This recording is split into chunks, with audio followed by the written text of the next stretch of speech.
Assalamualaikum warahmatullahi wabarakatuh. Waalaikumsalam warahmatullahi wabarakatuh. Bismillah, walhamdulillah, wassalatu wassalam ala rasulillah wa ala alihi wa sahbihi wa mawalah. Wala haula wala quwata illa billah. Amma ba'du, rabbis shrahli sadri wa yassirli amri wahlul 'uqdatam min lisani yafqahu qawli. Selamat datang teman-teman narabala Kiswah, kajian siniar dan dakwah.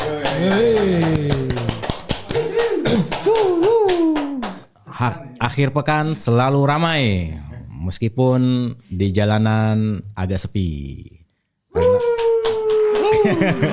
Karena akhir pekan itu ini banyak orang-orang yang lebih memilih quality time bersama keluarganya. Kecuali bapak-bapak pengangguran. Yang ada di sini. Yang ada di sini. Oke teman-teman, terima kasih masih setia bersama kami Kiswah dan Ihsan.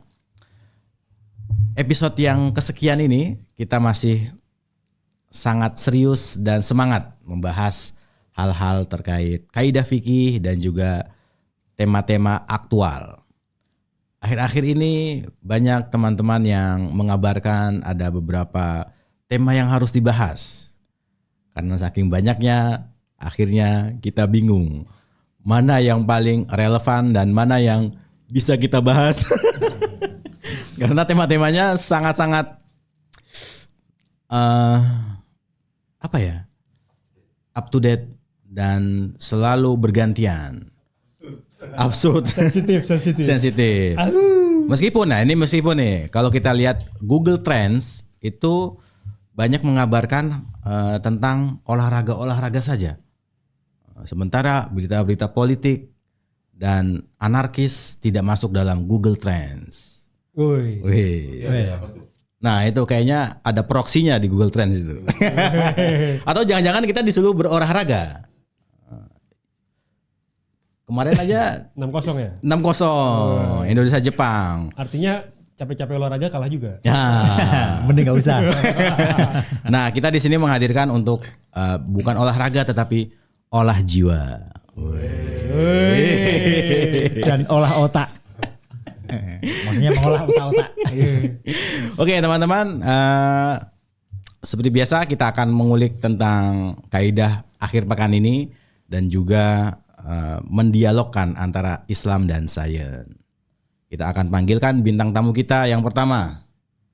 Seperti biasa, tapi sebelum kita panggilkan, jangan dipanggil dulu. Mari kita awali dulu. Jauh hanya dihadirkan aja. Oh, dihadirkan aja. Soalnya kalau nggak gitu goib dia. Jelangkung. Mari kita awali dengan bacaan surah Al-Fatihah. Kita kirimkan kepada keluarga kita, leluhur kita, guru-guru kita. Semoga senantiasa diberkahi oleh Allah Subhanahu wa taala, mendapat rahmat dan kita mendapatkan manfaat barokah fid dini wa dunya wal akhirah. Al-Fatihah. Shiratal ladzina an'amta 'alaihim amin. Teman-teman, mari kita panggilkan dan hadirkan. Nah, jadi ada dua biar dapat dua-duanya. Yang pertama, Mas Aji. Yang kedua, Mas Rizal. Rame sekali. Dan tentu saja di layar studio kita masih ada Mas Uhud, kelihatan itu.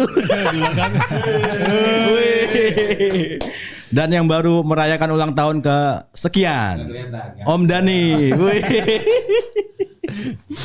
Oke, untuk mempersingkat Mas Rizal karena durasi kita argo terus berjalan. Bukaannya kelamaan soalnya. Bingung juga mau buka apa. Ini studionya rental emang. Argo ya. Mas Rizal bisa menyimpulkan terakhir Mas Rizal mengutip tentang Al-Ghazali bahwa ada nasihat untuk pemimpin. Bukan nasihat dari pemimpin, tapi anehnya Mas Rizal kenapa menulisnya nasihat untuk pemimpin, bukan nasihat dari pemimpin. Mau tahu apa? Kita simak Mas Rizal.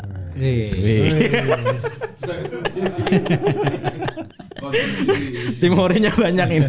Monggo Mas Rizal. Kenapa nasihat untuk pemimpin, bukan dari pemimpin. Karena saya niru Imam Ghazali. At-Tibrul Masbuk fi nasihatil muluk.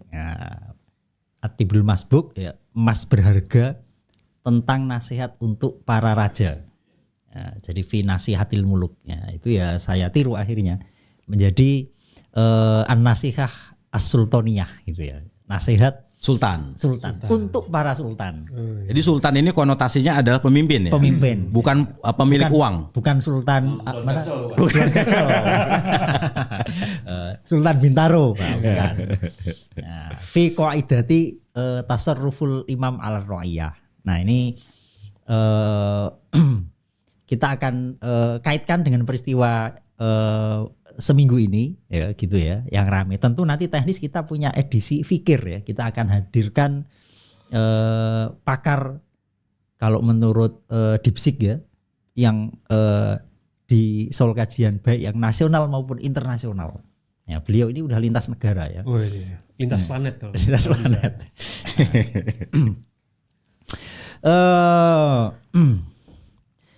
Nah, kita ini mau menghubungkan dengan yang rame ini tambang. Iya. Ya. Menarik kayaknya. Tapi ini ya nasihatnya simpulannya. Al-Ghazali itu apa Mas? Ada 9 apa 10 poin itu ya? Iya, saya mau yang terakhir aja. Ya. Langsung begini. Ada ormas yang menampil taruhlah ormas keagamaan gitu ya. Sebentar. Ini penafsiran dari itu atau pesannya Al-Ghazali langsung?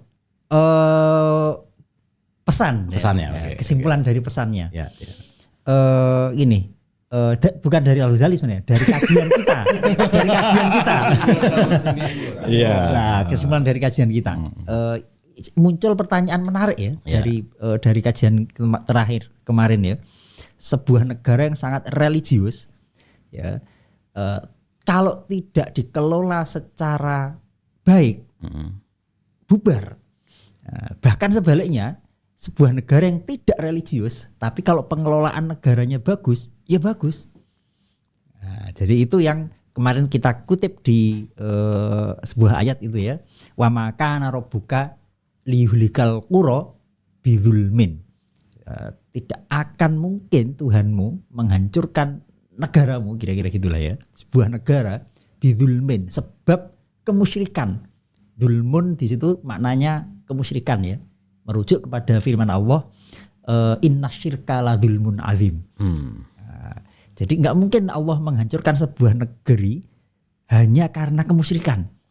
Sementara wa ahluha muslihun, sementara penduduknya, presidennya, ya, rajanya mengelola negara itu dengan sangat bagus.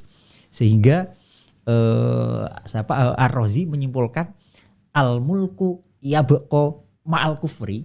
Sebuah negara akan tetap ada meskipun kekufuran di mana-mana. Oke. Wala yabqa ma'adzulmi. Enggak mungkin sebuah negara itu akan tetap ada kalau di dalamnya ada banyak kedzoliman, baik kedzoliman kepada sesama manusia, baik kedzoliman yang dilakukan oleh raja kepada atau presiden kepada rakyatnya, atau kepada alam. Oke, jadi tidak mungkin ya Allah menghancurkan sebuah negara hanya karena kemusyrikan. Jadi, kemarin ya ada, ini menyinggung lagi, mungkin ini ada orang yang pernah kuliah di tetangganya negara Cina, gitu. Korut. Katakanlah korut, negara ya sebut saja negara kafir gitu lah ya. Ada seorang zuhud ditanya ya oleh khalifah, dimintai nasihat ya. Beliau jawabnya, saya pernah jalan-jalan ke Cina. Di sana rajanya sangat memperhatikan rakyatnya, jadi mengadu kepada Tuhannya. Jadi rajanya ini, Mas Haji, rajanya ini tidak bisa mendengar, ya, tunarungu, tapi bisa jadi raja, ya, karena ijazahnya asli ya. Nah, biar nggak ngantuk. Nah, kemudian ini suatu ketika ada rakyatnya yang mau menyampaikan, mengadukan sesuatu, ya karena tunarungu, ya nggak dengar. Nah, terus pergi, menyesal, ya, menyesal. ya Tuhanku, saya nyesel kenapa engkau takdirkan saya sebagai orang yang tidak bisa mendengar, sehingga ada rakyat saya ngadu, saya nggak dengar. Kalau kita kan enggak ya, memang nggak dengernya karena makna majas. Nah, karena mobilnya kedap suara jadi nggak dengar. Nah itu kemudian saya nyeselnya ya karena telinga saya nggak mendengar sehingga ada rakyat ngadu saya nggak tahu. Untungnya saya bersyukur masih bisa dikasih penglihatan sehingga saya tahu ya rakyat saya yang ngadu itu bajunya warnanya merah. Nah setelah itu dia keliling kampung, setiap orang pakai baju warna merah ditanya, Anda yang tadi ngadu ya, Anda ya. Nah itu terus disampaikan kepada khalifah, ini orang kafir kayak gini, Anda orang yang beriman. Nah, jadi mestinya harus lebih dari itu. Nah itu seorang yang zuhud ya menyampaikan cerita itu kepada khalifah dan mengambil kasus menariknya dari Cina. Tapi sebentar, di cerita itu tidak diungkapkan apakah si raja berhasil menemukan si penanya dan apa pertanyaannya? Tidak. Intinya adalah pesan moral bagaimana negara yang tidak mengklaim sebagai, ya tidak jualan agama lah, tapi moralnya sedemikian dahsyat di dalam memperhatikan rakyatnya. Oh berarti ada negara yang berjualan agama ya? Tanya Mas Haji.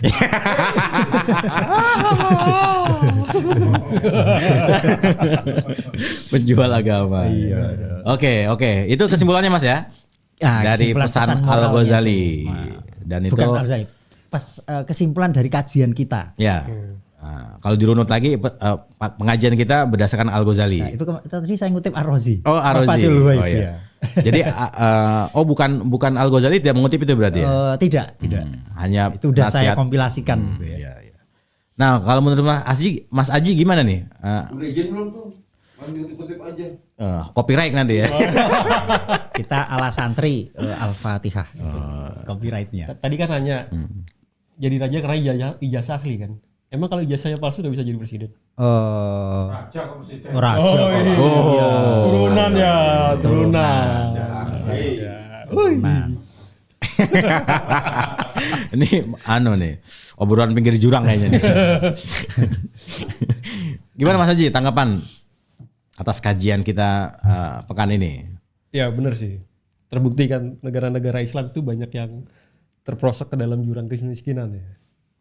Karena pemimpin-pemimpinnya ini tidak menjalankan sebagaimana mestinya kan. Sedangkan negara-negara maju yang notabene bukan negara, bahkan tidak beragama sih sebenarnya ya. Kalau kita lihat Jepang itu kan dia bahkan karena tadi kemarin kan kita sempat bahas Shinto dan lain sebagainya, yang bahkan mereka ya Shinto, kita akhirnya nggak punya agama nih karena matahari kan, tapi akhirnya jadi negara maju juga gitu. Nah,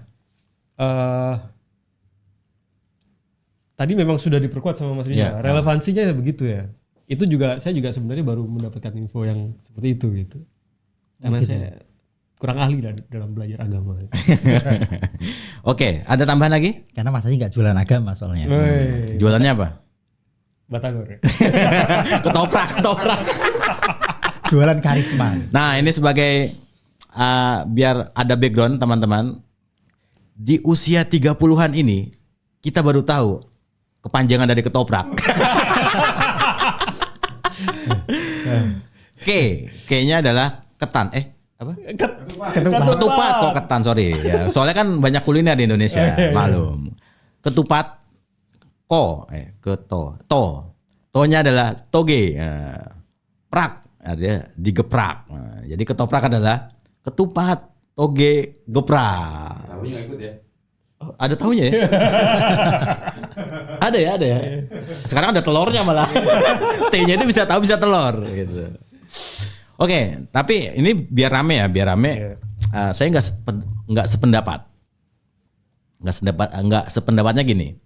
Emang ada negara Muslim? Emang ada negara Islam? Tidak ada. Justru yang disuruh Islam adalah bukan negara, tapi pribadi orang itu yang disuruh Islam. Kesimpulan nih. Loh, enggak. Habis dong bulannya. Udah tutup 10 menit. Kan banyak ya orang yang menyatakan bahwa Timur Tengah itu negara Islam. Emang negara ada yang beragama? kapan negara itu bersahadat? Kapan negara punya KTP? Nah, Gitu. jadi sebenarnya tidak ada negara Islam tuh nggak ada. Kalau Negara paham- beragama itu tidak ada. Kalau paham gitu. Asas gitu. Nah, Kalau kita kan bukan negara Islam, cuman karena mayoritas Muslim aja kan, tapi bukan negara Islam, kita Pancasila. nah, kalau gini, kalau di Timur Tengah mungkin asasnya adalah Al-Quran dan hadis gitu ya, gampangannya hukumnya. Kemudian kalau Eropa itu lebih sekuler gitu kan. Ya, Kalau Indonesia Pancasila. bukan Al-Quran hadis, juga bukan sekuler. Tapi Indonesia adalah negara bukan-bukan. Nih, goyangan bapak-bapak ini. Aduh, roaming. Jadi gimana Mas? Ada nggak pengertian negara Islam? Menurut Mas Rizal gimana? Itu kan sama ya, kalau dimaknai secara hakiki ya memang tidak ada. Itu sama seperti rumah sakit. Enggak ada rumah yang sakit itu. Rumah makan Makanya namanya apalagi diganti rumah sehat. apalagi rumah makan ya enggak ada, itu kan majas ya. Rumah negara Islam berarti negara yang berdasarkan Islam gitu ya, atau kalau dalam bahasa agak kerennya teokrasi gitu ya. Ya jadi ya. Yang jualan Makan masih bisa makan. Jadi ya memang seperti itulah ya. tapi berarti ada ya negara Islam ada ya? Dulu ada nggak ya? Ada dulu pemberontakan. Ya mereka kan, DITI. DITI. tapi kan Itu kan nggak jadi. Nggak jadi. Nggak jadi. tapi kan negara Islam, bagi kalau kita tanya ke teman-teman yang taruhlah yang tidak formalis gitu ya, ya Indonesia ini sudah negara Islam. Ya sholat diperbolehkan gitu ya. Negara apa namanya, kita sebut negara ya jelas lah ya. Di dalam, kalau Indonesia ya di dalam nilai-nilai sila pertama, Mas Haji habis tes wawasan kebangsaan gitu. Nah itu kan ya jelas gitu ya. Malah dia menafsirkan kul huwallahu ahad itu sila pertama ini. Itu bukan negara Islam, tapi secara adjektif dia Islam. Jadi Ya. bersifat Islam. Ya, ya. Negara Kalau negara Islam kan berasal Islam. Berarti Secara kan formal. sepenuhnya harus Islam. menjalankan syariat. syariat yang ada. Syariat beda-beda. Ya. Iran kan beda tuh. Betul. Sunni dan Syiah. Kita bisa bilang itu negara Syiah, padahal bukan. Kan Iran kan republik kan? Republik. Republik Iran. Iya, Pikiran kan. Maksudnya, Republik ya. mungkin karena mayoritas apa namanya? Penduduknya Muslim. Syiah, berarti ya. Kita bilang itu negara Syiah, padahal bukan. Ya, ya. Jadi sebenarnya negara Islam tidak ada. Kalau secara literatur di teks kitab fikih klasik kan ada ya, Darul Islam, Darul Kafir itu, Darul Kufar itu memang ada. Dan di situ secara teknis nanti disebutkan kalau Darul Islam nanti kontrak dengan non Muslim itu kan ada jelas apa pembagiannya kemudian. Kafir ya. dhimmi gitu Kafir ya. dhimmi, kafir Nah, itu muahad, jelas, kafir. Ya. Pertanyaannya apakah pernah ada negara Islam negara gitu sekarang? Ya. Kalau realitas hari ini itu sama dengan pertanyaan, memang ada negara komunis, memang ada negara demokrasi, memang semonarki-monarkinya tidak monarki seperti zaman dulu kan. Iya. Ada perdana menteri, ada bahkan ada parlemen ya. Iya. Terus negara yang demokratis, yang bener-bener konsep demokrasi kan juga sekarang udah dalam konsep ekonomi misalkan negara liberal misalkan, memang liberal dalam pengertian saklek enggak juga. Negara yang kapitalis misalkan, apakah benar-benar sesuai? Sekarang ini sudah serba campur-campur Blend ya, gitu ya. mix ya. Mix Vatikan aja gitu ya. bukan negara agama kan ya? Vatikan. Negara dalam negara dia. Maksudnya Vatikan tuh republik atau apa gitu? Ormas ya. Vatikan tuh negara Katolik bukan gitu. Hukum-hukum gitu sih. Oh, iya. Kita nggak ngomongin hukum global, hukumnya maksudnya hukum lokalnya pakai cara Kristen, enggak cara Katolik pakai kan enggak. Kayak Tapi memang nggak ada. nggak ada. Negara Islam memang nggak ada. Secara formal gitu Secara ya. formal. Iya. Kecuali saya juga nggak tahu kalau di zamannya Khalifah pertama keduanya apakah itu bisa dibilang negara. Ketika ada Khalifah, apakah Nabi membuat suatu sistem pemerintahan yang ada batas geografis, ada batas dan lain-lain, memang ada nggak di situ? Secara negara gitu.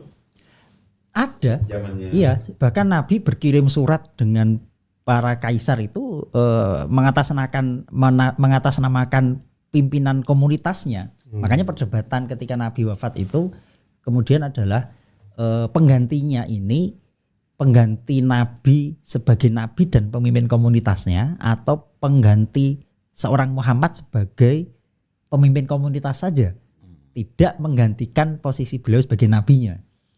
Ya, lalu pada dasarnya negara itu sebenarnya komunitas kan. Komunitas Disebut negara karena dia mungkin secara ada batas negara, Ya, betul. ada asas yang dipegang. Iya. Betul. Bukan masalah demokrasi. Misalnya Ya. Indonesia pakai demokrasi. Demokrasi Indonesia dengan demokrasi yang lain sama, tapi jadi demokrasi. Betul, Betul ya. kan? Maksudnya kalau dia komunis ya komunis. Tapi kalau sebenarnya kan negara itu kan komunitas juga kan, Komunitas, ada ya. beberapa konsensus yang dijadikan apa namanya pegangan bersama konstitusi. akhirnya. Betul. Dan kalau kita bayangkan negara yang dibangun Nabi waktu itu karena kalau kita baca sejarah gitu ya, kalau saya baca sejarahnya dari pintu Tarikh Tasrek ya memang ya.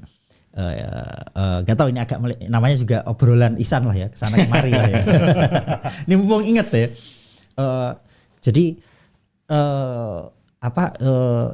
komunitas Arab itu memang komunitas yang unik ya. Dia berada di dua kerajaan besar waktu itu ya, Romawi dan Persia. Nah itu mungkin. Nah, yang secara formal tuh kerajaan mungkin zaman dulu ya. Bukan negara, itu, ya. bukan state ya. dalam dulu. Nah, Romawi ini mewarisi tradisi berpikirnya Yunani ya, Aristoteles, Plato. Nah, kalau Persia itu Zarathustra itu ya, bahasa baratnya. Kalau di kitab-kitab klasik itu Zarathustra ya. Yin dan Yang itu Zarathustra ya. Nah, dua peradaban ini sudah menjadi peradaban yang sangat kuat. Arab kalau Ibnu Khaldun menyebut itu ya, dan ini dikutip di misalkan Manak Khoton ya, Tarikh Tasrek itu, komunitas Badui yang ketinggalan banget, orangnya wataknya keras, suka berantem, bahkan mohon maaf ya, Ibnu Khaldun menyebut di mana ada orang Arab di situ semakin cepat rusak komunitasnya. Bisa diulangi lagi, Mas? Tapi poinnya bukan di situ. Poinnya justru disinilah ya seorang nabi diutus. Ya. Dia disuruh benerin masyarakat yang defaultnya udah rusak. Nah, ini bisa menjadi kaidah, Mas. Jadi kalau seseorang pengen menjadi tokoh, maka Harus ditaruh di negara yang ditaruhlah di tempat yang tempat rusak. yang belangsakan. betul. Jadi Bantar Gebang. Betul. Mas Atu proses ke sana. Jadi ini sekaligus menegaskan bahwa pemimpin itu tidak pernah lahir dari kasur yang empuk. Kalau Nabi lahirnya di Persia atau di Romawi, mentalnya nggak setangguh. Ini udah bukan lagi nol peradaban ya, minus gitu ya. Kanibal ya kan? Kanibal, bahkan ya Ibnu Khaldun menyebutnya gitu, negara komunitas Badui, bahkan gini prinsipnya Baduinya Arab itu. Jadi ini juga mungkin konotasi kita ketika membaca teks gitu ya, Badui yang ada di di Indonesia dengan Badui yang ada di Arab itu beda. Badui di sini kan ada unsur gotong royong. Iya. Nah ini mohon maaf ya kalau Badui di Arab itu, ini Ibnu Khaldun ya menyebutkan nggak bisa bersatu, nggak segan-segan saling merampok. Yang namanya Badui itu kan nggak punya tempat tinggal.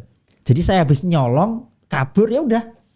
Nah bayangkan seandainya Mas Aji gitu ya mau diangkat menjadi pemimpin, di ospek dulu, ditaruh di sebuah komunitas yang kayak gitu, dan akhirnya bisa menandingi Persia dan Romawi. Ini kan luar biasa ya. Jadi jangan dilihat Nabi seorang Muhammad secara formal menikah umur 25, jadi nabi umur 40. Proses menuju ke sana itu luar biasa gitu. Nah, gimana Mas Haji? Mau nggak dijadiin kayak gitu? Wah, levelnya bukan nabi lah gitu. Ya, siapa juga yang mau suruh dari nabi? Nggak, maksudnya ditempa dengan sedemikian rupanya. Tapi kan ada cerita ya, pokoknya. good time kondisi yang buruk tuh melahirkan orang-orang kuat. Orang-orang kuat tuh menciptakan kondisi yang baik. Ya. Kondisi yang baik menciptakan orang-orang buruk. Nih gitu aja kan muter. Oh gitu. Oh iya. Iya. Ulang. Orang baik menciptakan. Orang baik menciptakan kondisi yang baik. Oke. Kondisi yang baik menciptakan orang-orang yang buruk karena tidak ditempa kan. Nggak di tempat. Nah, orang-orang buruk akhirnya menciptakan kondisi yang buruk. Nah, kondisi yang buruk tadi menciptakan orang-orang yang Baik. baik itu dalam artian bukan secara kepribadiannya. Ya, ya. Mentalnya. Tangguh lah, tangguh. Mentalnya tangguh dan sebagainya. Tegar gitu ya. Itu dari mana itu? Banyak di Google, cari aja di Google. Masa PSD kok referensinya Google ya. Enggak pasti Pak Sadi punya preferensi lah. Ini kaidah mana Nah, nih? Ini, sebenarnya- soalnya di kaidah feeding nggak ada ini. Nggak, ini sebenarnya kan gini nih. Ya itu kan teks itu tuh memang tertulis lah banyak lah di banyak teks gitu. Cuman memang itu kan sejarahnya juga terbukti gitu kan. Ya, ya. Orang-orang kuat itu kan lahir ketika zaman perang kan. Ya. Iya kan? Tapi begitu zaman damai itu orang relatif cenderung seperti ya santai gitu kan. Hidup santai aja. Hidup santai kan membuat kita Terlena. gitu kan. Tidak ada effort yang lebih Tidak ada gitu ya. effort yang lebih. Gampangnya di era internet itu melahirkan Gen Z gitu ya. Yang secara konten dia nggak kuat nonton setengah jam, 1 jam. Yang dia tonton adalah short-shortnya aja. Tapi Visual aja kan. ya. Tapi terima kasih berkat Gen Z viewer kita naik.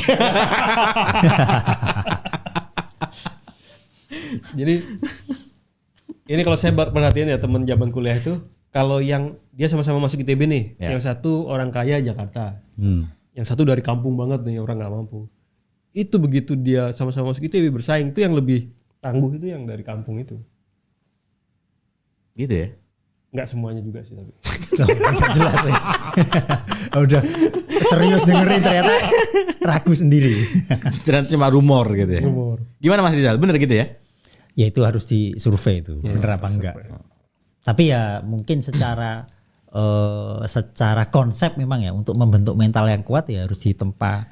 Ya kalau kita melihat sejarahnya Nabi itu kan kehidupannya sangat ya tragis ya. Ya. Ya, tapi kan kalau ngomongin pikir kemarin dengan Bang Ricky kan kita bikin sesuatu juga untuk apa ngomongin bikin ini bikin itu dengan ideologi ini ideologi itu.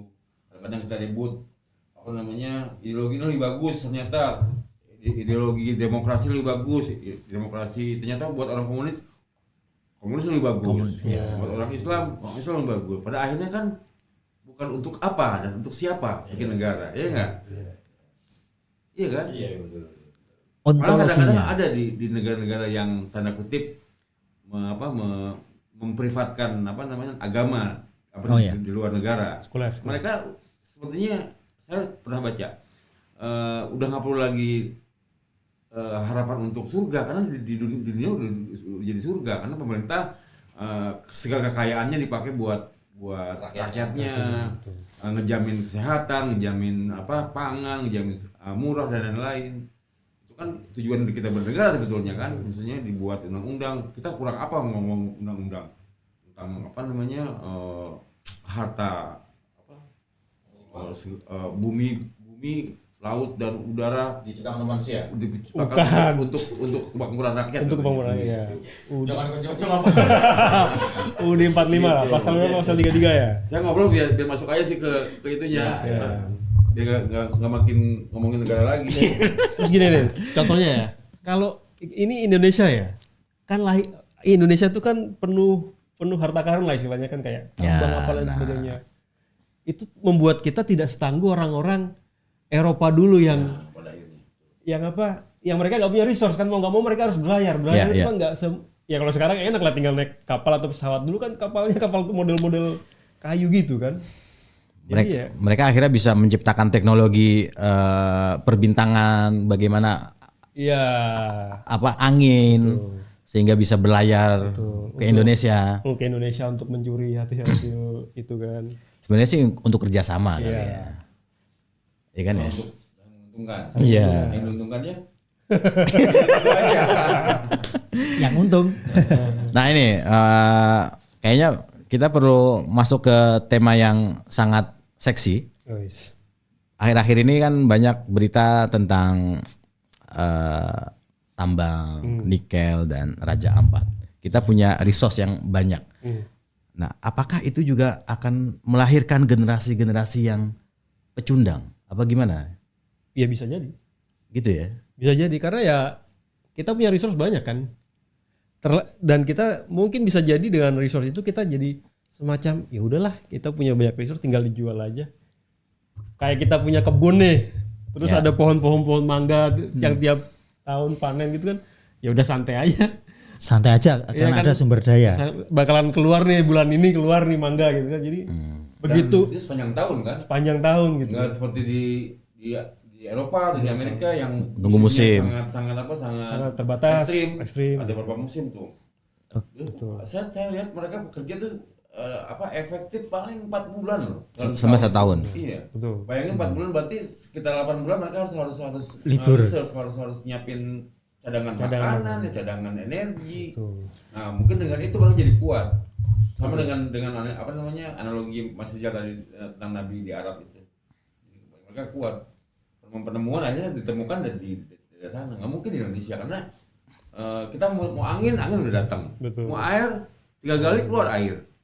Ya kan? Betul. Mau tanamnya tinggal tanam jadi. Betul. Masalahnya pemanfaatannya yang lama kelamaan tidak memihak kepada rakyat.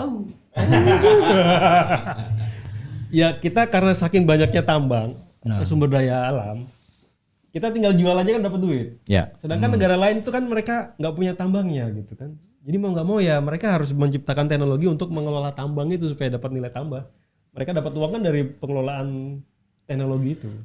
Mineral tadi yang dari tambang ke produk. Tapi saya ada ini substansial menurut saya. Kata Mas Zi, ya udah kita punya sumber daya alam banyak, jual-jualin aja buat menghidupi negara. Nah itu yang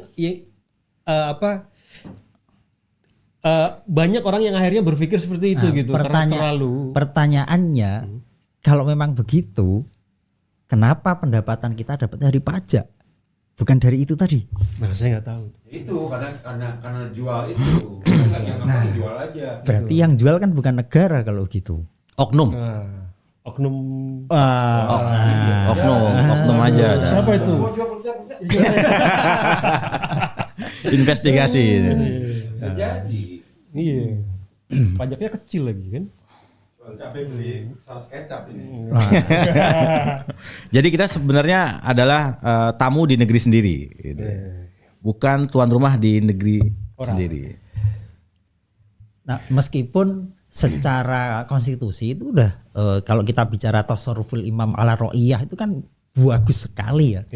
Pasal 33 sebelum amandemen yang berapa kali itu kan. Sumber bumi, air dan kekayaan alam yang ada di dalamnya dikuasai negara dan digunakan sebesar-besarnya untuk kepentingan kemaslahatan publik. Aukamakol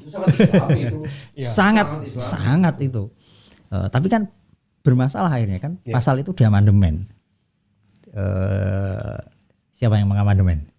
Waduh. Wah. Ini nggak dirahasiakan apa emang nggak tahu gitu? Tahu dong. Tahu. Ya. Nggak bisa disebut ya. Tapi gini saya tanya dulu deh, setuju nggak sama tambang yang di Raja Ampat? Gini, kalau jawab dulu, jangan gini dulu. Kalau gini berarti masih mikir. Enggak, bukan setuju dan tidak setuju. Kita boleh mengeksploitasi, tetapi bukan eksploitatif. Jadi ada ukurannya. Dan jelas diperuntukannya untuk siapa dan kapan dan bagaimana untuk recovery-nya gitu. Setuju. Karena udah berpikir eksplorasi dan recovery. Loh, entar dulu. Kan tadi kan analoginya adalah ketika kita punya kekayaan. Oh, itu kalau bicara tambang seluruhan, itu tambang yang yang di sana, yang di Raja Ampat. Masalahnya saya belum pernah ke sana. Tapi kalau dianalogikan bahwa kita punya kekayaan, gampangannya Mas Aji dapat warisan, ya kan, tanah sekian hektar. Kalau cuma didiemin doang, itu justru malah madorot. Loh, lu punya tanah, punya warisan, ya harus dikelola dong. Betul nggak? Secara Islam gimana? Punya tanah warisan kita diemin aja gitu tanahnya. Bisa iya bisa enggak. Oh. Nah, Mas Rizal kasih waktu dulu. Enggak, tapi kan secara logika ya, kalau punya harta, kalau punya bukan aset lah ya, aset itu justru kalau dalam Islam itu kan ada misalnya kayak bab Ihyaul Mawat ya. Betul. Ketika ada lahan kosong, justru Islam malah hadir bagaimana untuk produktif. Makanya banyak gerobak-gerobak bakso gitu kan. Kemana nih larinya nih? Enggak maksudnya gerobak bakso maksudnya apa nih? Iya kan. Ya kan lahan kosong akhirnya jadi tempat nongkrong bakso kan. Iya. Tapi begini, di dalam fikih memang benda itu sebisa mungkin harus bermanfaat. Ya. Nah, manfaat benda itu ada yang dimanfaatkan bendanya tanpa menghancurkan. Ada yang untuk memanfaatkan bendanya itu bil istihlak dengan menghancurkan barangnya. Artinya kita tidak mungkin memanfaatkan barang itu tanpa merusak. Ya. Nah, mungkin menurut saya dalam konteks kekayaan alam ya sudah pasti merusak. Nah, tadi disampaikan Mas Atung harus dari A sampai Z itu difikirkan gitu ya. Jangan sampai setelah ngerusak ditinggal. Ya. Rusak ditinggal. Makanya kalau di Al-Qur'an Emang itu rusak dulu aja. Iya. rusak dulu aja habis itu. Iya. Gitu. Kan nggak boleh tinggal. Ya tinggal setahun 2 tahun lah. Kayaknya kan gitu. Makanya kalau di Al-Qur'an kulu washrobu mir rizqillah wala ta'tsaw fil ardi mufsidin.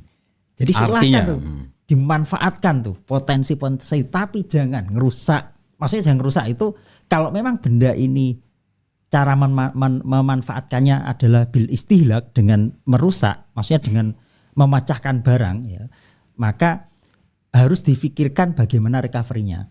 Kita nggak mungkin menikmati buah-buahan tanpa merusak buah-buahan itu. Nah, makanya kita harus kita makan buah-buahan tapi kita mikir nanam lagi. Singkong itu akan bisa kita nikmati dengan cara menjebol dan dirusak. Tapi kan kita pikirkan bagaimana nanti nanam singkong lagi. Nah, itulah makanya disitulah perlunya sains hadir di situ. Perlunya sains, sepakat. Betul.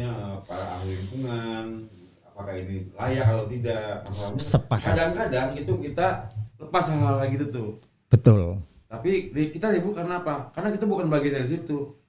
Sepakat. Jujur aja, maksudnya kita ngomongin apa? Kalau misalnya kepentingan situ kita ya pasti mau salah bener, pokoknya kita belain. Iya. Kalau kita di aktivis lingkungan mau salah bener nggak ada tuh, pokoknya udah gitu. Nah itu Ya. nggak. Ya realistis. Makanya harus ada itu fungsi saya di situ ada. Betul. Makanya ada kalau ada project tuh kan ada feasibility studies lah apa segala macam itu mesti dipenuhi dulu. Betul. Ketika itu apa tidak memenuhi syarat untuk dieksploitasi, bukan berarti kita membiarkan tanah itu tidak berdaya guna. berdaya guna, tapi kita memikirkan keberlanjutan untuk kehidupan selanjutnya kan gitu kan. Betul. Makanya itu perlunya saya di situ kalau kata saya. Jadi kulu washrobu wala tusrifu itu jangan hanya dimaknai secara subjektif gitu ya. Makan minumlah tapi jangan berlebihan. Berlebihan jangan hanya dimaknai sepiring cukup, jangan 10 piring. Tapi berlebihan jangan sampai daya rusaknya ini loh. Nah, jadi itu Makanya ada 2 ayat kan, satu kita harus melindungi lingkungan. Betul. Kedua kita harus Memanfaatkan. Itu kan syarat kepentingan. Saya itu akan dipakai sama yang lingkungan tuh yang satu itu. Yang satu makanya ayo ribut-ribut terus. Nah, makanya saya bilang udah nggak ada lagi itu saya yang harus masuk yang harus hadir di situ. Iya. Sama kebijakan pemerintah yang harus memihak kepada Ra'iyah bil maslahah. Kayaknya ribut karena kita nggak di situ aja. Kalau misalnya saya dapat bagian kayaknya Diam aja. Diam aja. Tapi Mas Rizal gimana? Setuju dengan tambang apa tidak? Setuju dengan syarat. Kalau yang di Raja Ampat Belum tahu teknis ya. Kalau Fatma kan harus tahu teknisnya. Mas Haji setuju nggak? Kalau saya sih mungkin nggak menarik kalau kita berbicara soal setuju atau nggak setuju. Karena sudah mainstream, Pak. Berarti apa dan apa dong? Yang lebih menarik adalah bagaimana kita ngebahas lebih dalam kenapa tambang itu diperlukan Sip. dan kaitannya dengan industrialisasinya, Wah, ini nih. kemaslahatan masyarakatnya gitu kan. Terus pemanfaatan penggunaannya, kan kita juga nggak mungkin nih kita nambang terus-terusan banyak-banyak nambang terus ternyata di hilirnya itu tidak termanfaatkan, jadi numpuk aja tuh hasil nikelnya di gudang gitu kan juga nggak bagus sebenarnya kan. Dan bisa jadi dengan produksi nikel yang berlebih secara ekonomi itu menurunkan harga nikel. Oke.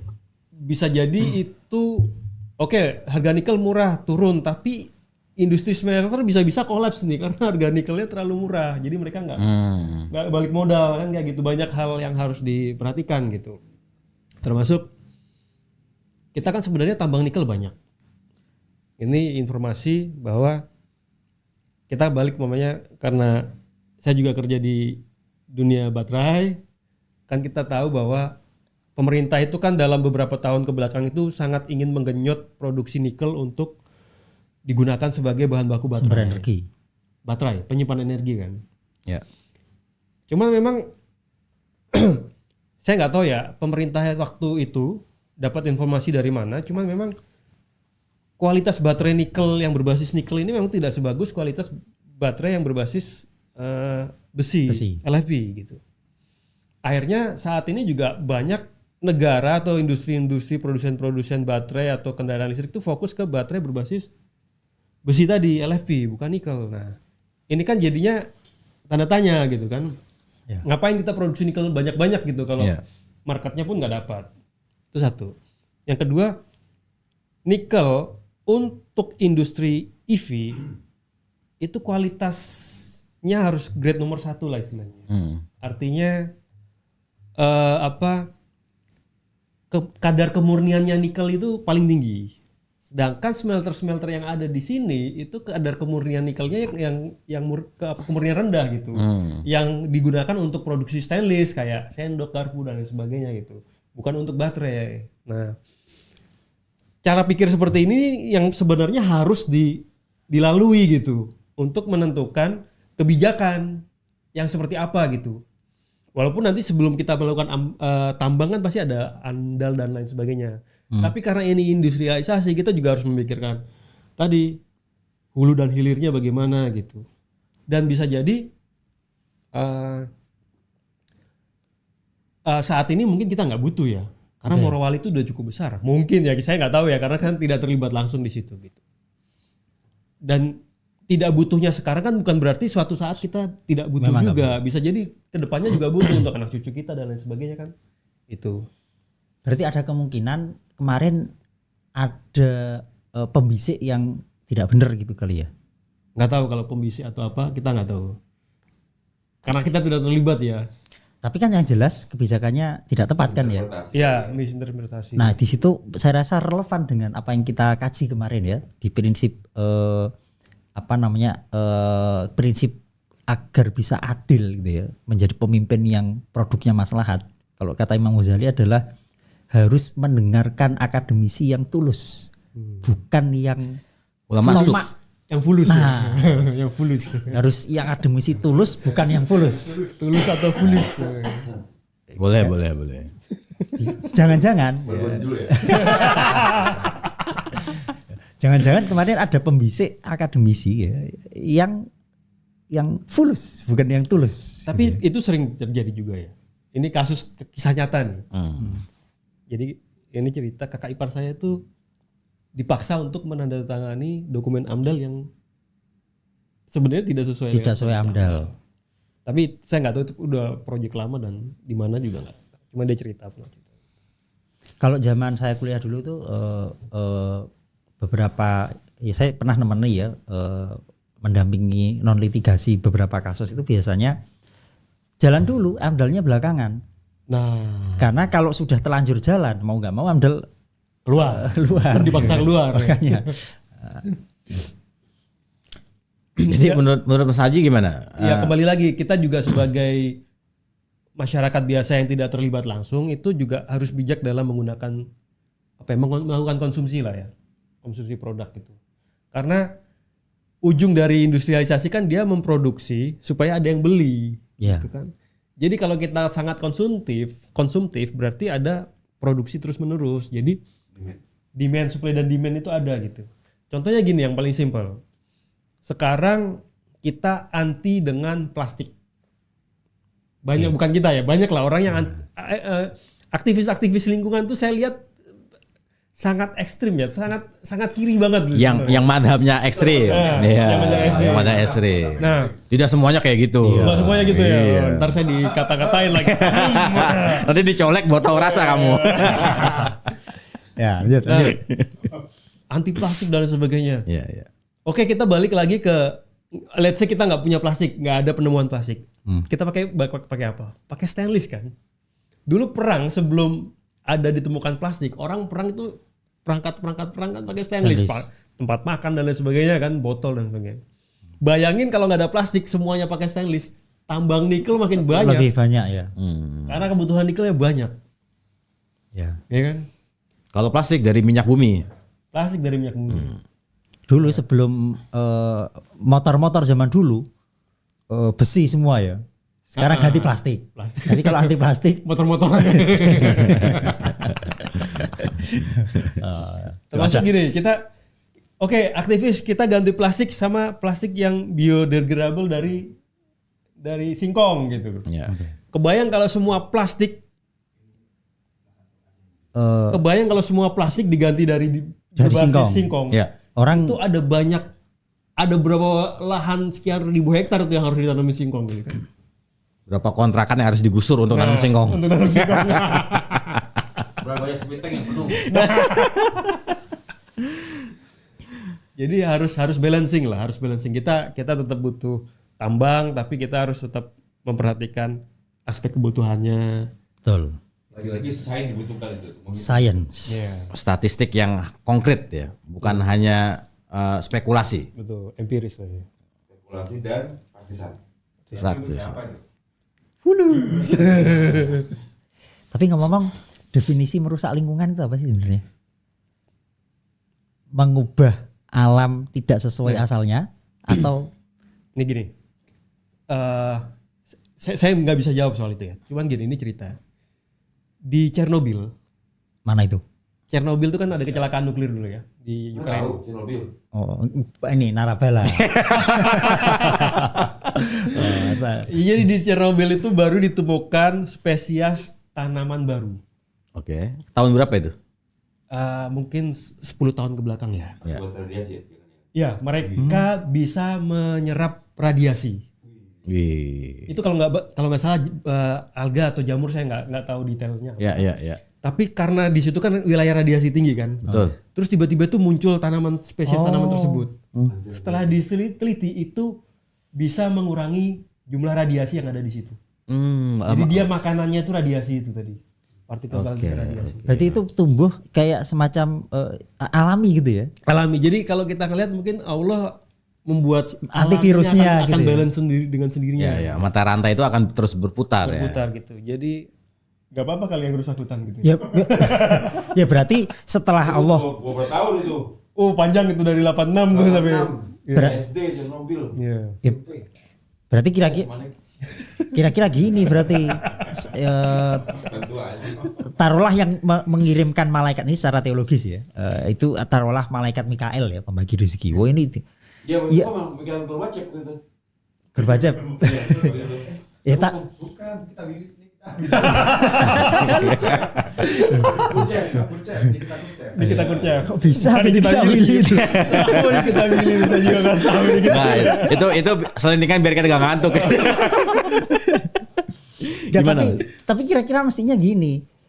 Kata malaikat, ya tugas saya numbuhin dikit aja. Tugas manusia ngembangin dong. Nggak bisa terus kata Mas Haji, boleh dong risak lungkingan. Saya biarin kata malaikat. Nah, Udah saya kasih clue-nya, ini loh ada. Kok diterus-terusin? Ya bukan urusan saya, kok tanya saya. Hitungan radiasi itu hitungan radiasi yang paling bahaya. Mungkin malah petakan dunia kali itu ya. Iya. Di nuklir ya. Di nuklir. Lebih dari mungkin kalau ngomongin Nagasaki itu ya, Hiroshima. hampir sama ya. Tapi secara radiatif itu berapa puluh tahun tuh. ratusan tahun tuh. Ratusan tahun. Ratusan tahun. Kalau nggak ada jamur itu tuh pasti akan bahkan ribuan tahun. Nah, kalau di Hiroshima Nagasaki ada tumbuhan apa?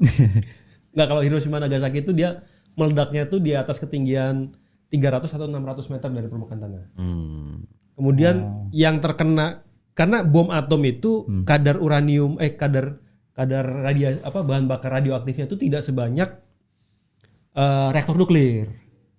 Jadi begitu meledak ya udah itu komposisinya kan yang menakutkan dari bom atom itu adalah radiasi panas, bukan radiasi gelombang radiasi apa ya namanya? Gelombang panasnya lah. Itu yang menakutkan dari bom atom. Jadi kayak unsur uranium apa itu juga udah netral lah. Tapi kalau yang dari radiator kan itu kan biangnya nuklir, betul.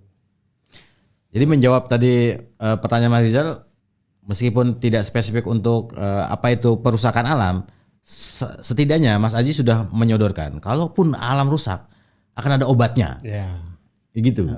Tapi jangan terlalu menyerahkan ke alam juga. Tapi obat itu kan macam-macam. Obat itu ada yang kayak begitu, ada juga mungkin gempa bumi. Betul. Menyeimbangkan. Jadi kalau bumi lagi sakit kan dia akan menyesuaikan diri. Betul. Nah, efeknya itu ada bencana, musibah, bencana alam atau apa gitu.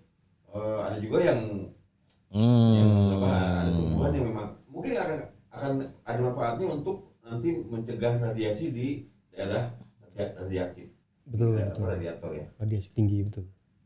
Cuman intinya kalau dalam kacamata sains itu kan kita melakukan sesuatu itu harus melihat dari sisi keamanan dan keselamatan. Ya. Itu. Jadi kalau kita mungkin alam itu merusak alam itu dari sisi keamanan dan keselamatan tadi mengakibatkan hal-hal yang dapat mencelakai manusia kayak banjir gitu karena kita menebang pohon terlalu banyak dan lain sebagainya. Itu bagian dari merusak alam kali ya. Cuman kalau cuma nebang satu pohon gitu kan dari sekian ribu hektar pohonnya nggak masalah. Ya, merusak pohon namanya itu. Tapi dari satu pohon bisa bikin rumah gitu ya. Tapi dari batang rokok kita bisa masih makanan Tumbuhan. Oh iya. Bisa Berkembang lagi. oksigen kan. Dan akhirnya pohon hidup lagi.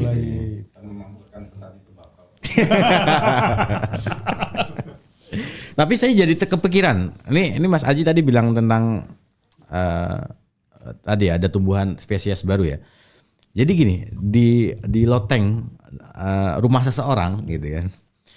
Dulu itu bertahun-tahun tidak ada tanaman. Tapi ketika dijadikan tempat merokok, tiba-tiba ada tanaman yang bisa tumbuh. Kondisi yang ideal untuk itu kondisi ideal untuk tanaman kan. Nah ini yang bisa jawab cuma Mas Rizal doang. Mas Aji bisa jawab. Ya itu tadi anekdot yang tidak jelas sumbernya ya. Tapi tadi Mas Aji yang soal menyalahkan konsumen gitu ya. Kita sebagai rakyat jangan konsumtif karena kalau kita konsumtif maka produsen yang menyebabkan kerusakan lingkungan itu juga akan semakin memproduksi terus gitu ya. Lah kalau kita nggak mengkonsumsi ya mereka akan stop gitu kan. Ya. Menurut saya itu logika yang tidak tepat gitu ya. Ya nggak apa-apa sih. Ya nggak apa-apa juga. Jadi ya pemerintah harus memberikan contoh gitu ya. Dimulai dengan pemerintah ya, dan pemerintah harus mendisiplinkan bawahannya dulu, baru Dianya. terdeliver ke rakyat. Jangan nyuruh rakyat tidak konsumtif, tapi Sementara mereka taruhlah bahkan kalau di Imam Ghazali disebutkan ya sebaik-baiknya presiden, tapi kalau staf-stafnya rusak, ya nggak efektif juga. Jadi tugas pertama ya dari pemerintah, staf-stafnya memberi contoh baru, nanti rakyat oh iya ya mereka seperti ini ya akan nyontoh. Nah, swatun bukan mau itu. Bapak Ibu sekalian. Nah ini pertanyaan yang mungkin berkaitan ya. Sebenarnya Indonesia kan banyak diprediksi negara yang punya peluang besar dengan hadirnya bonus demografi. Nah sebenarnya bagaimana langkah Indonesia ke depan agar benar-benar bonus demografi ini menjadi peluang bukan ancaman? Harusnya nanyanya ke Pak Prabowo. Justru Pak Prabowo menitipkan ke kru-krunya ini. Coba ini biar anak-anak. Tinggal dititipkan ke itu dah, ke wakilnya. Oh gitu ya. Kan bisa selesai dengan AI. Oh iya, dalam Tanya ke AI kalau gitu. chat GPT, tanya chat GPT ya.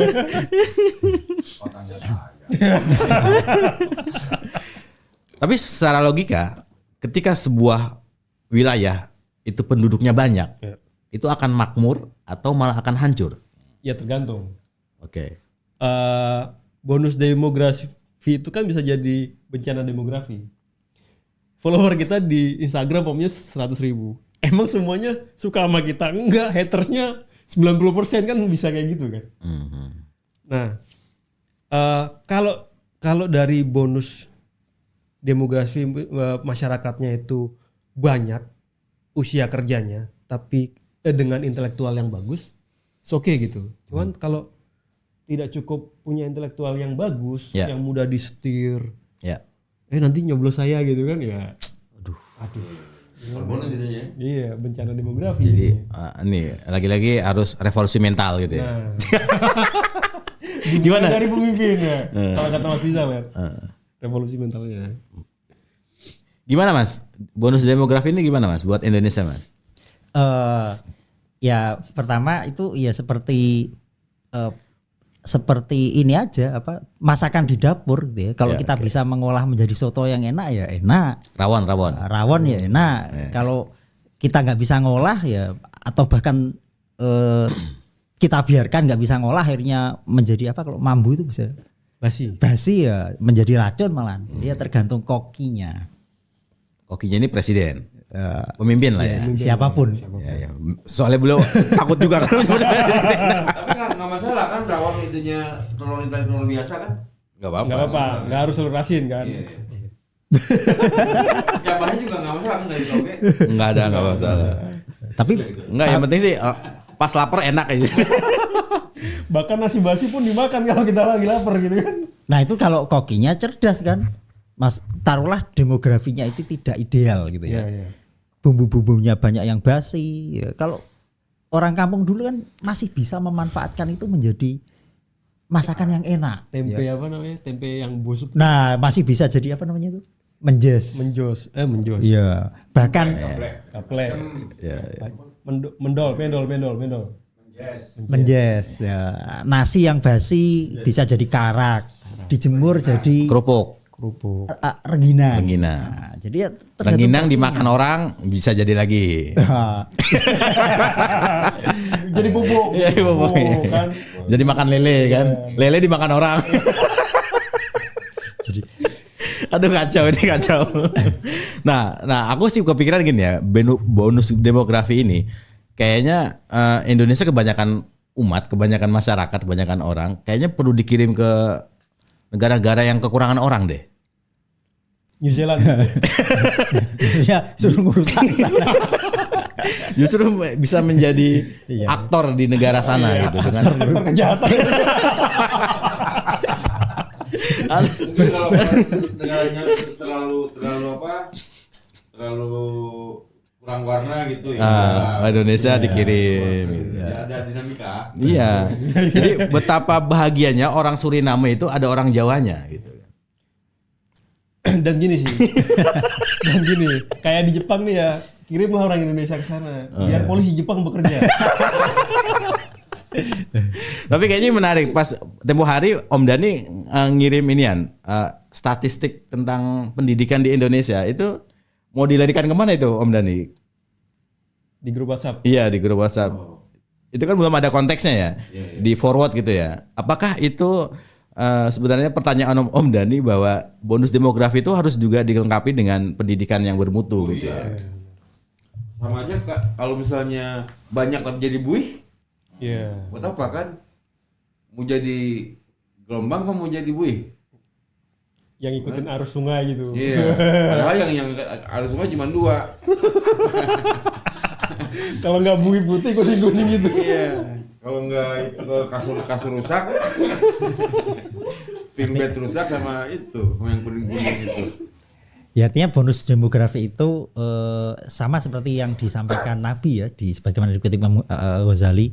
Nanti di zamannya nanti ya kalian orang Islam akan ekspansi ke timur ke barat kemana-mana.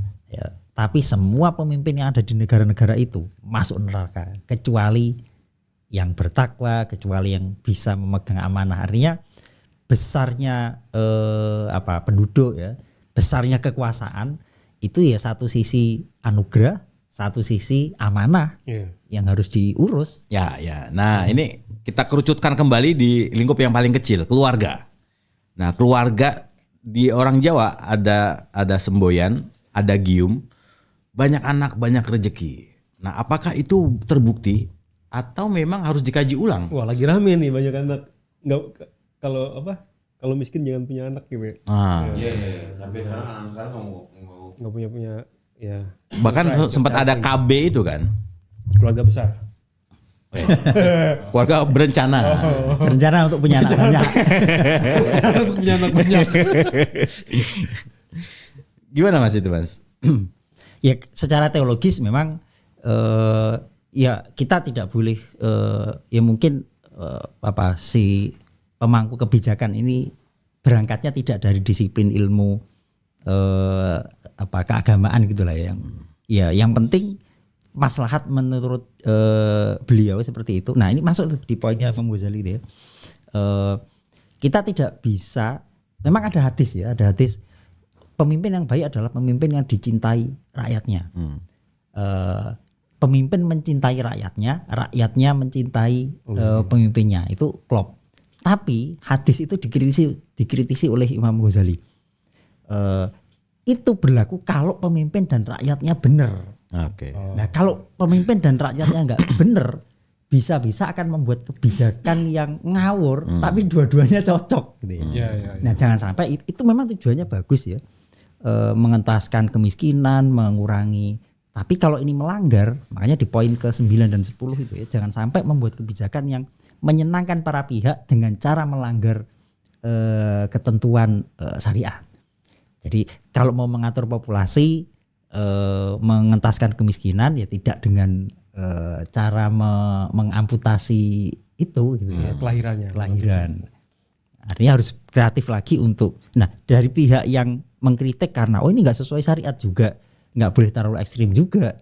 Apalagi kalau yang mengeluarkan kebijakan itu memang orang yang mohon maaf ya awam di bidang fikih misalkan. Ya sama orang awam ya tidak boleh keras, memang harus diluruskan bagus. Apalagi seorang pemimpin gitu ya. Islam itu menjaga etika gitu ya. Dan kalau memang itu nanti menghasilkan kebijakan yang bagus gitu ya. Ya fadilah keutamaan seorang pemimpin ya luar biasa memang ya. Tapi saya rasa KB itu program impor juga, maksudnya itu kayak tren zaman dulu kan sebenarnya. Betul. Kalau nggak kecil yang penting ya kayak kan sekarang lah, maksudnya ngapain punya anak tapi nggak bisa diurus Nggak gitu bisa kan. ngurus ya. Nah itu kan yang zaman dulu juga populer itu, dan Ya. terutama di negara-negara maju. Kayak kenapa kita ikutan tuh, dan setelah zamannya Orde Baru sedikit longgar, orang mulai nggak peduli lagi dengan KB kan. Iya. Nah, yang masih pegang itu ya sekarang kekurangan generasi berikutnya di Jepang seperti Cina itu agak bentar lagi mungkin mereka akan kekurangan iya, populasi ya. Nah, itu masalah. Betul. Nah, itu menjawab pertanyaan satu tadi. Benar juga. Iya. Kalau misalnya belum bisa jadi benar juga yang kota Jawa itu, Pak. Banyak anak banyak. Oke. Jadi nggak usah kita revisi. Soalnya kalau revisi repot. Jadi pernah kalau di kampung kan, kalau di kota kita masih jam 9 masih rame. Oke. Kalau sana sepi. Butuh lagi. Hiburannya apa lagi? Hiburannya apa lagi? Lagi. Sakit mah. Apalagi nggak ada TV ya kan? Itu rekreasi itu. Iya, luang dikit mah. Hanya dengan lodrok.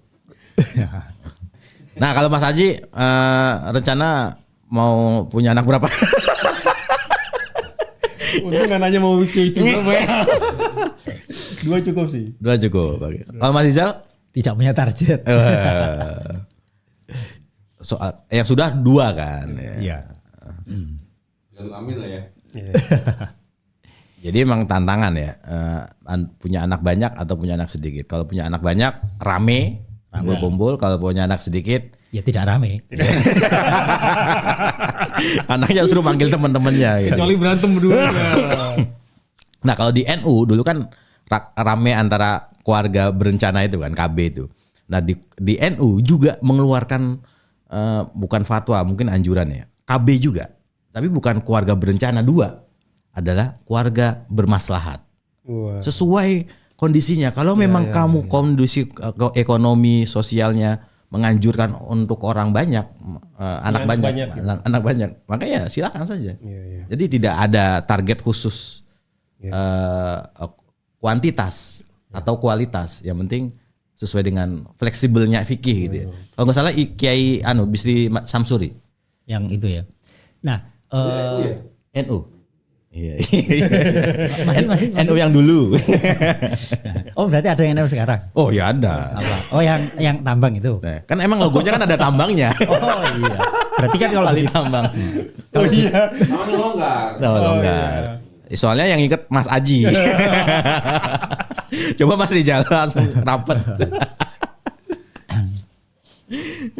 Nah ini tentang NU ya. Tentang NU itu gini. Ada sebuah pemikiran. Saya awalnya cuma sebagai ide saja. Tapi ketika saya ngobrol, oh ternyata dia berpikiran yang sama. Bahkan lebih genuine. Katanya dia gini. Nahdlatul Ulama. Nahdoh itu kebangkitan. Ulama itu, nah ini. Diartikan ulama sebagai kiai. Seolah-olah ada degradasi kata ulama. Padahal ulama yang diinginkan oleh Mbah Hasyim dan kiai-kiai masa lalu itu adalah orang pinter, saintis, kemudian akademisi, dokter. Nah ini bukan sekedar analisis atau tafsir ya. Terbukti di putra-putrinya Mbah Hasyim As'ari juga. Kiai Hasyim ini anak pertamanya ahli fikih, Bunyai Khairiyah. Kemudian punya adik Kiai Wahid itu di ilmu bahasa. Belum menguasai banyak bahasa yang akhirnya bisa menjadi menteri negara dan menteri agama kan. Kemudian ada Kiai Abdul Karim itu sastrawan, lebih kepada syair-syair. Kemudian juga beliau tabib juga, seorang dokter. Kemudian ada kiai-kiai lain, Kiai Yusuf Hasyim di bidang militer, kenegaraan, pertahanan. Jadi Gus itu bisa megang bedil waktu itu. Apa ini namanya? Senjata. Pistol. Di saat, mohon maaf, Gus-gus yang lain baca kitab. Berarti itu NU lama. Itu NU yang benar. Bukan berarti, tapi ini menarik. Berarti ada NU yang nggak benar dong. Kalau tadi bilang NU benar, berarti ada NU yang nggak benar. Itu penafsiran Anda. Penafsiran yang diarahkan. Yang diarahkan oleh. Emang apa sih? NU lama baru. Nah itu ini kayaknya Mas Aji mau memberikan ultimatum ini. Mau nggak Mas Aji? Apa coba?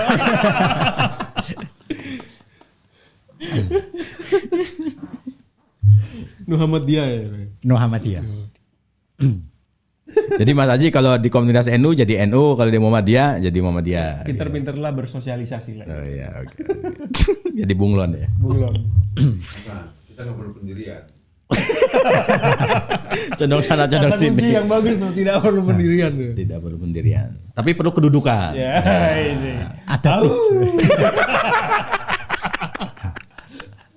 Menarik gitu. Tidak butuh pendirian tapi butuh kedudukan.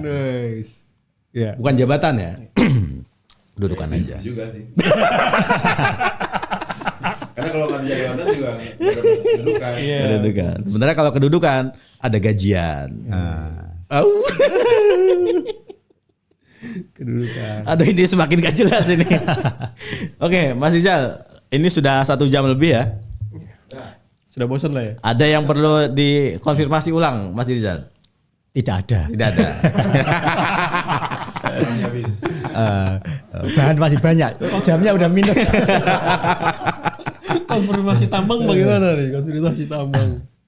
Nah, ini Mas Haji kayaknya perlu menjelaskan juga nikel tuh apa sih? Oh iya. Dan gunanya apa dan ada di mana aja di dunia ini? Kalau di orang kampung nikel itu masang keramik. Tackle.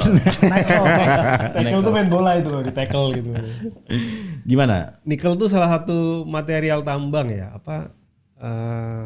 apa sih namanya? Mineral. Bentuknya apa dia? Padat, bentuknya itu cair, kalau gas. Padat sih. Tapi kalau dalam tambang itu biasanya mineral-mineral itu terikat dalam bentuk batuan. Oke. Jadi dari segumpal batu ya. Itu mungkin komposisi nikelnya cuma berapa persen. Oh. Di setiap batu ada? Enggak semua batu ada. Terus dia diekstrak gitu ya? Diekstrak jadi nikel. Nah, dari nikel itu ya mungkin ada material-material ikutan lainnya gitu. Terus nggak semua wilayah ada nikel kan tadi. Oke. Jadi Indonesia itu memang negara paling banyak produksi nikel. Mungkin untuk mempertahankan posisi itu. Produksi dan cadangan. Mungkin untuk mempertahankan itu diperbanyak tuh produksinya, nggak tahu buat apa, pokoknya diperbanyak. Yang penting ranking 1 gitu. Oh. Tapi ini kita itu kan tadi balik lagi nih, karena kita produksi nikelnya untuk yang grade bawah, kita nggak tahu itu. Cina juga Cina kalau nggak salah juga tinggi ya. Nggak tahu dia ngambil dari Indonesia terus diolah lagi di Cina apa gimana, kita nggak tahu itu kayak gitu. Ada refinery jadinya. Ya, defendernya Cina gitu. Batuan lah. Batu baterai nikel ya. Itu ini namanya urban mining. Jadi sebenarnya mungkin kedepannya kita nggak butuh nabang nikel lagi, karena jadi kayak gini. Ini sejarah perang dunia kedua dulu.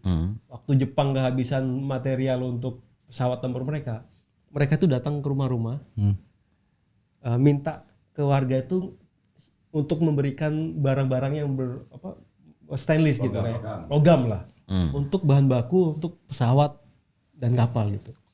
Jadi sebenarnya mungkin kedepannya kita nggak butuh tambang nikel lagi, karena kita bisa ambil dari bisa recycle tadi. Kan kemarin udah belajar tuh 9R ya? 9R. Iya, kalau belajar doang nih. Rius ya. Recycle. Di hayati dan diamalkan. Nggak diamalkan. Soalnya mau diamalin Nggak ada podcast lagi. Kapan gue ngamalin? Baru pengen ngamalin ilmunya Bang Riki gitu kan. Besok tayang lagi. Belum ngamalin kita. Tapi proses lah, nanti akan ada waktunya gitu. Nah, nikel itu ada di Indonesia di wilayah mana saja? Morowali, terus Papua itu ada, kan kalau Papua itu kepala burung tuh. Oke. Di atasnya kepala burung itu ada pulau lagi. Di atasnya pulau itu tuh ada tambang juga. Dekat Maluku berarti? Enggak, masih di Papua. Oh. Terus yang tadi itu yang di Raja Ampat. Nah, cara mengidentifikasi ada nikel atau enggak bagaimana? Nah itu kerjanya orang geologi ya, saya nggak terlalu paham ya. Cuman kayaknya mereka kayak ngambil sampel gitu, apa sih namanya? Biasanya banyak kan sampel standar gitu dia. Sampai pakai satelit kok. Pakai satelit ya. Karena waktu pernah jalan sama orang Cina itu, kebetulan saya waktu itu ke tambang batu bara. Tapi bukan dalam rangka nambang, tapi saya survei aja. Pas saya lihat di komputernya dia tinggal masukin Promnya? Bukan prom, lokasi. Lokasi apa? Lokasinya dia berapa derajat segala macam. Koordinatnya dimasukin, itu kelihatan. Bayangin. Waduh. Yang satelit ya? Iya, yang punya mereka loh. Ya mereka. Berarti ya negara-negara yang punya satelit itu. Orang mana itu? Ya sebelah lah. Orang sebelah lah. Kayaknya kita perlu panggil. Siapa tahu di rumah kita ada nikel. Orang asing gitu. Batu bara. Orang asing. Jadi kadang mungkin data-data yang dipegang negara sekarang belum tentu update mereka. Nah, belum akurat. Betul. Karena buat mereka kalau udah kelihatan kan kemungkinan itunya. Kalau zaman dulu kan orang belum punya itu, belum punya Satelit itu. satelit dan ultrasonik yang ke dalam itu. Iya, udah. Kemungkinan gagal banyak. Saya dengar dari bapak saya dulu kan di perminyakan tambang juga berarti kan. Dia perusahaan terakhirnya dia tuh dari hampir 20 tahun belum pernah nambang. eksplorasi aja nyari-nyari. Nggak ketemu, memang teknologinya zaman dulu masih terlalu ini. Kalau sekarang udah kelihatan. Ini cadangannya berapa? Yang kita nggak punya itu. Saya cuma ngintip aja sih. Gila ini. Misalnya kayak batu bara nih. Turunannya ada tuh. Apa. Ada nikel. Turunannya ada tuh. Ada ini. Dan paling banyak emang di sini. Makanya saya nggak kaget kalau ini surga yang digambarkan oleh sedikit banyak ya. Yang nyawa orang Indonesia udah nggak perlu surga, surganya di sini. Betul. Surga dunia. Tadi benar berarti bahwa kita butuh saintis ya untuk melihat itu semuanya. Itu solusi sih. Iya betul. Berarti ahli fikih udah nggak diperlukan ya? Kalau buktinya kan negara-negara yang tidak ada ahli fikihnya tetap bisa Maju maju ya? kan. Kan balik ke itu ke yang kurban kemarin. Ya. Itu kan membuat wacana membuat rambu-rambu Pagernya. aplikatifnya nanti tetap orang secara nggak langsung orang-orang sains juga mengamalkan fikih. Iya. Kalau ngomongin aturannya harus begini gitu. Betul. Saya bilang itu sejalan aja.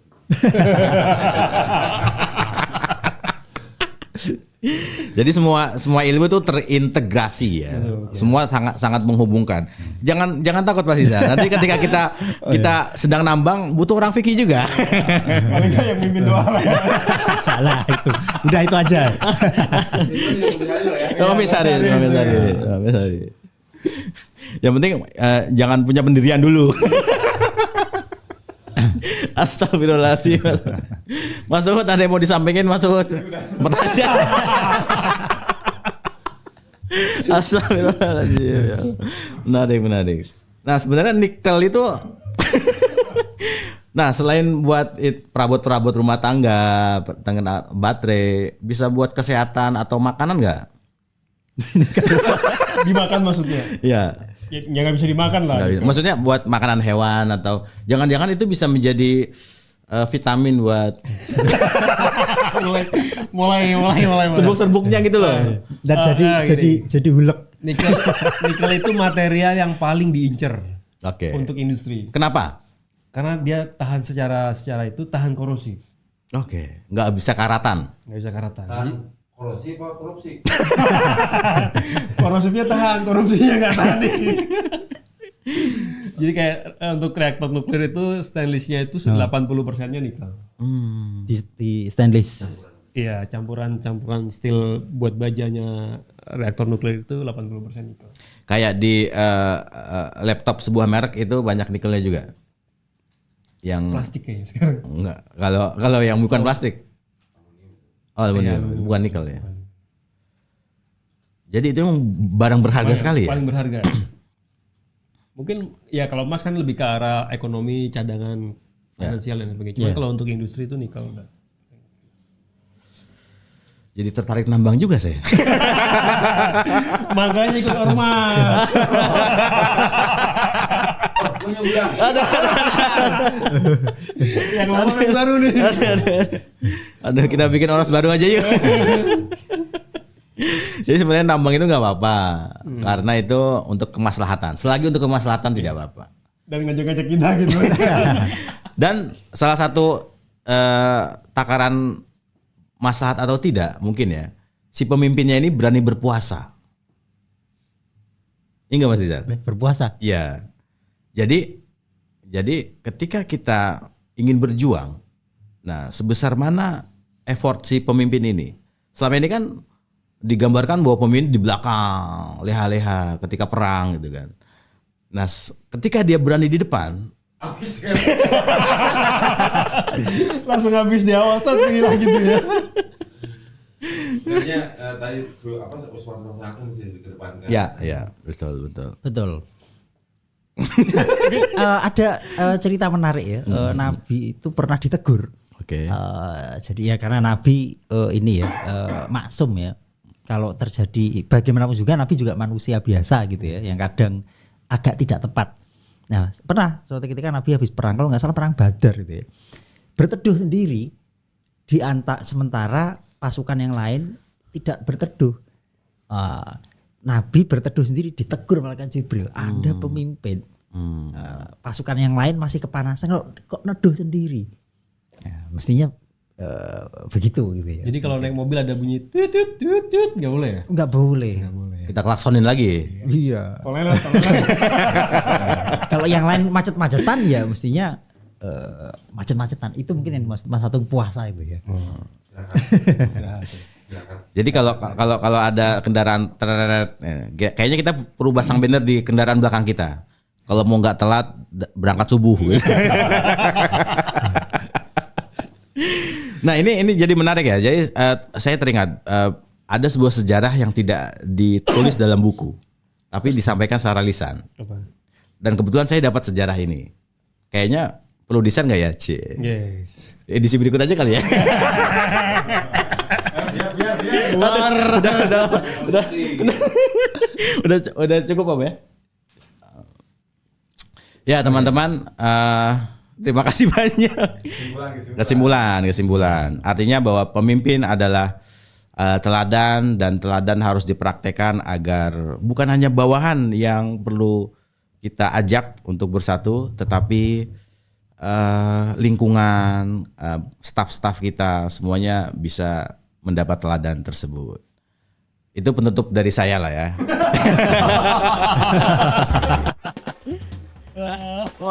Mas Rizal dan Mas Haji monggo. Ya memanfaatkan alam seefisien mungkin. Efisien mungkin. Boleh nambang dan perlu dipersiapkan tambang karena sebentar lagi Agustus kita kayak lomba tarik tambang. Oke teman-teman, kalau ada punya usul menghadirkan tokoh siapa dan tema apa bisa komen di bawah ini. Terima kasih, mohon maaf, sehat-sehat selalu dan salam ngopi bareng keluarga dan teman-teman. Wassalamualaikum warahmatullahi wabarakatuh. Waalaikumsalam warahmatullahi wabarakatuh.